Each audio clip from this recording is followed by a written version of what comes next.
بسم الله الرحمن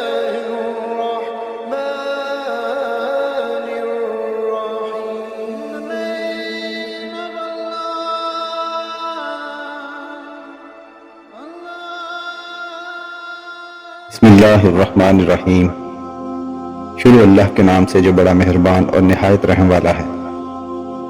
خلیفہ ہارون الرشید اور اس کی بیوی میں کسی بات پر تکرار ہو گئی تو زبیدہ نے کہا کہ تم جہنمی ہو، اور ہارون الرشید نے کہا کہ اگر میں جہنمی ہوں تو تیرے اوپر طلاق ہے.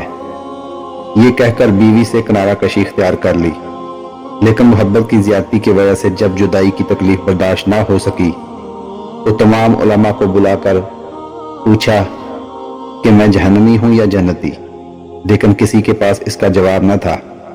امام شافعی بھی کمسنی کے باوجود ان علماء کے ساتھ تھے.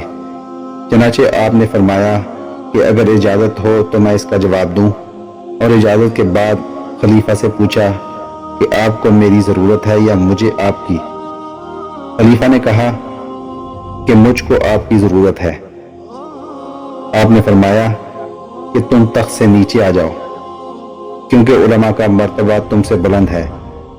چنانچہ اس نے نیچے آ کر آپ کو تخت پر بٹھا دیا. پھر آپ نے سوال کیا کہ تمہیں کبھی ایسا موقع بھی ملا ہے کہ گناہ پر قادر ہونے کے باوجود محض خوف الہی سے گناہ سے باز رہے ہو؟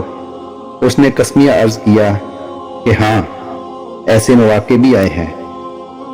آپ نے عرض کیا کہ تم جنتی ہو، اور جب علماء نے ان کی حجت طلب کی تو فرمایا کہ خدا تعالیٰ کا یہ ارشاد ہے کہ قصد گناہ کے بعد جو شخص خوف خدا سے گناہ سے رک گیا اس کا ٹھکانہ جنت ہے.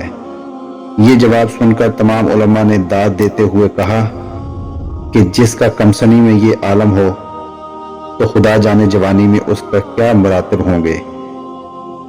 دوستو، آج کی ویڈیو اچھی لگی ہو تو چینل کو سبسکرائب ضرور کیجیے گا.